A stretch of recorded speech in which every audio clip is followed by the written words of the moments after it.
कौन थामेगा मेरा हाथ। अच्छा तो भोसड़ी वाले के कहे के मतलब बा कि कौन मेरा हाथ थामेगा। तो ये भौजी हम थामे तोहर हाथ, लेकिन गांड देबू।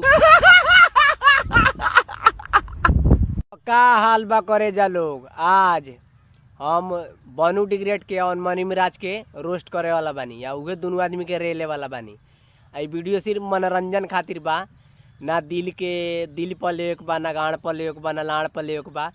देखे के बहुत हंस के भूल जाए के बा।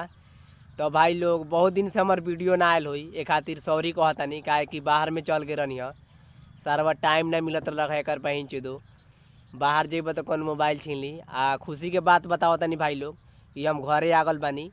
आ घरे तो फुल टाइम मिलेला एकर बहिन चुदो। घरे के अपना बात कुछ और है, बाहर में मन ना लागेला यार। दिल के बात कहतानी तोनी से।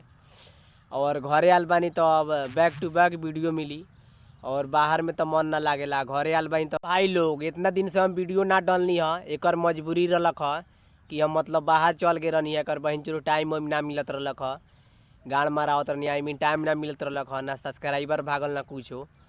तो वो सब छोड़ा बात, और दम दबा के हमरा के एथी कर लोग, सपोर्ट कर लोग, और सब्सक्राइब कर लोग, और शेयर और सपोर्ट कर हमरा के।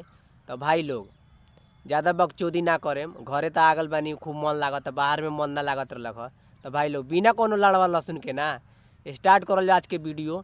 आ चल मनी मिराज के हम बनू डिग्रेड के रेलाई और पेलाई करल जाओ। कौन भरेगा मेरी मांग में सिंदूर। तो भाई लोग एगो हम सच्चाई तो नहीं से कहतानी लड़की के, जब तक लड़की गांड ना अपन मरवावल चाही ना, तब तक लड़का के गांड में दम नहीं खे कि ओकर गांड मार लेवे, ठीक बा।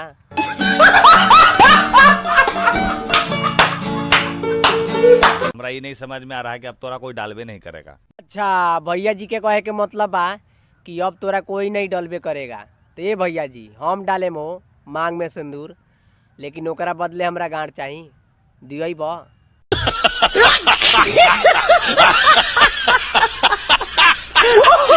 अच्छा तो भैया जी के कहे के मतलब बा कि एकर घापा घप वाला वीडियो हमारे पास है। तो ये भैया जी बाटे तो हमरा लगे भेजना दो, देख के यार कम से कम हिला ली। बस भाई लोग आज के वीडियो ही समाप्त करता नहीं, और अच्छा लागल हुई तो लाइक सब्सक्राइब करिए और शेयर करिए।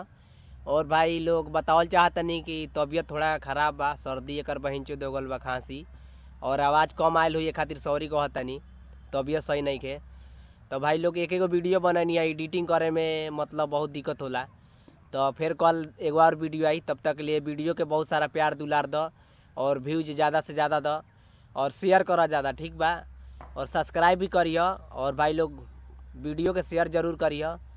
तब तक के लिए बाय। सब्सक्राइब मी मतलब सब्सक्राइब करो यार, अंग्रेजी नहीं की पढ़ ले, हिंदी में सबके गांड फाड़ देम जैसे लड़की भैल। तो छोड़ा ये सब बात और सब्सक्राइब पे ला।